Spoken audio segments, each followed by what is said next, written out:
San Jose State offensive lineman David Quest. We used to be so strong, and now your words are covered in lies.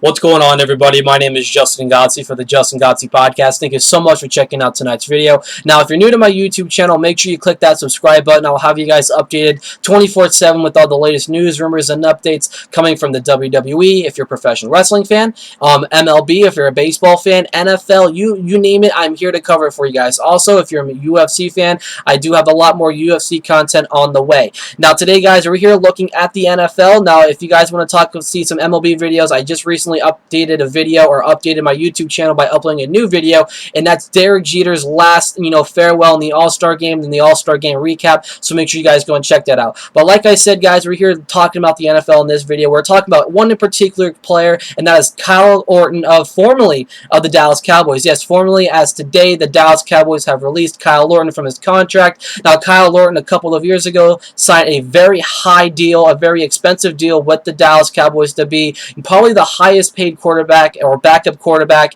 in the NFL today. Now, Kyle Orton has been bounced around from team to team. He's now one of those quarterbacks that have been on that carousel to travel from team to team, but he actually ended up being in Dallas the past 2 seasons, and his future going forward was pretty much, in doubt. It was all in his hands. I would love to have Kyle Orton as my backup quarterback. When you look at the game against the not the New York Giants, against the Philadelphia Eagles last year, he played a very solid game, but it was that final mistake, that interception, that really cost Kyle Orton. And, the Dallas Cowboys' breath that, clinched in the playoffs in Week 17. But other than that, Kyle Orton has been a very efficient quarterback. I would love to have him as my number 2. But at age 31, he's thinking about retiring.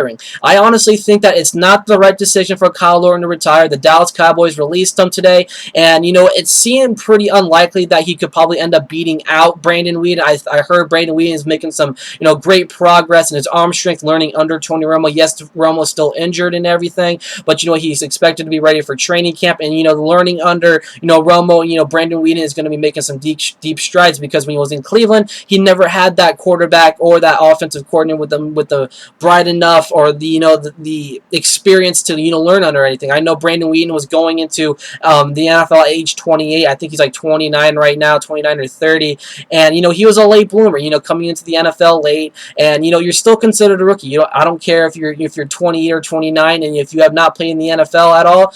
He decided to go play baseball for a while with the New York Yankees, and he went to the Cleveland Browns, being drafted, having a very successful career at Oklahoma State. Being drafted by the Cleveland Browns, everybody thought that he's going to be the holy savior of that, Brown squad for the future. That only lasted just a couple of seasons. Now he ends up here in Dallas. But now that leaves Kyle Orton with that biggest question. What's the future of him? Now, being released, Kyle Orton does get to keep the $5 million signing bonus that he, earned. It was the guaranteed money, and he's guaranteed money. And then on top of that, he gets his signing bonus. But that really leaves the question in doubt. He's been released by the Dallas Cowboys. He's 31 years old. Could he potentially test the market? I don't think Kyle Orton is going to test the market. I think this is going to be the offseason, or the season, where Kyle Orton will look at himself in the mirror and say, you know what, let's take a year away from football and look at age 32 next year and see if I still want to do this. If not, why don't you, if he wants to call it quits, he can call it quits. But you know what, he should not, file, that paperwork for, retirement from the NFL, that quick.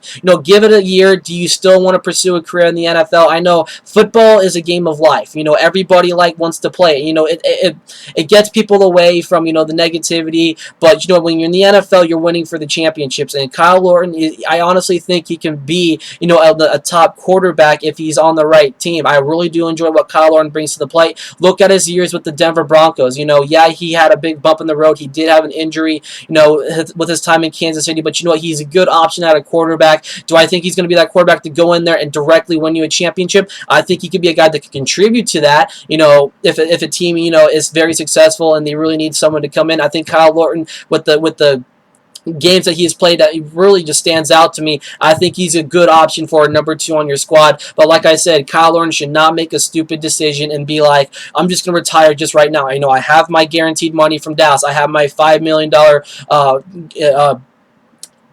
what the hell was I going to say? He has that $5 million roster bonus. So he has everything in place for himself.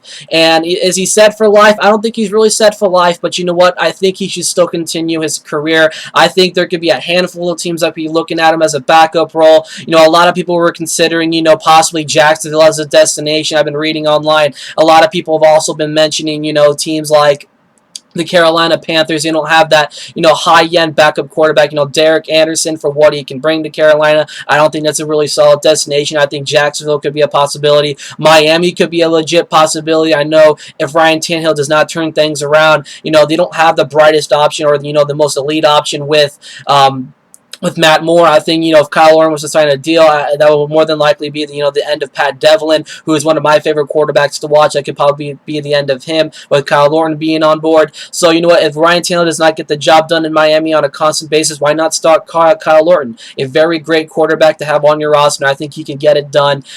So it's a big cluster right in the mind there for Kyle Orton. I think the better option for himself is, he's retired. He can test the market right now. At 31 years old, is he going to retire? Is he not going to retire? That's still yet to be determined from Kyle Orton. So let me hear your guys' opinion about this. Do you think this is going to be the year where Kyle Orton retires? Does he actually retire? Do you think he just, wants to step away from football for a year? I think that'll be the smart move for him. He's got his roster bonus and everything in hand right now. But you know what? The future of football for Kyle Orton is really in the doubts right now. Let me hear your guys' opinion about this. I'm Justin Godsey for the Justin Godsey Podcast, and I'll catch you guys in my next video.